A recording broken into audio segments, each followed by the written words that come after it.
Voice of the voiceless కింద ప్రతి అడుగులోనూ పోరాటం చేస్తూనే వస్తూ ఉంది వైఎస్ఆర్సీపీ.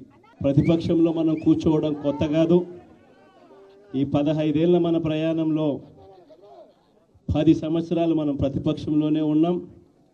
దీటైన సమాధానం అధికారంలో ఉన్న వాళ్ళకు ఎప్పుడు ఇస్తూనే వచ్చాం.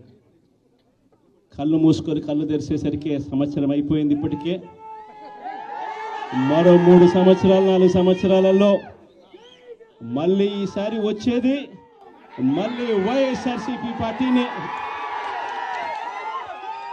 మన రాష్ట్రంలో మనం అందరం గుర్తుపెట్టుకోవాల్సిన అవసరం ఉంది. తల్లికి చెల్లికి ఆస్తిలో వాటా ఇవ్వని వ్యక్తి నిన్నటి వరకు ఈ సభలో కూర్చొని ముఖ్యమంత్రిగా ఉన్నాడంటే ఏ విధంగా సభవో నాకైతే అర్థం కావడం లేదు. నేనేదో విమర్శించాలని విమర్శించడం లేదు. ఇచ్చిన వాటాల మీద కోర్టుకు పోయి అది కూడా ఇవ్వను అనే పరిస్థితి వచ్చారంటే ఇంకా ఆస్తిలో సమాన హక్కు మీద మాట్లాడడం గాని మహిళల గురించి మాట్లాడే హక్కు అలాంటి వ్యక్తులకు ఉంటుందా అని అడుగుతున్నాను అధ్యక్ష.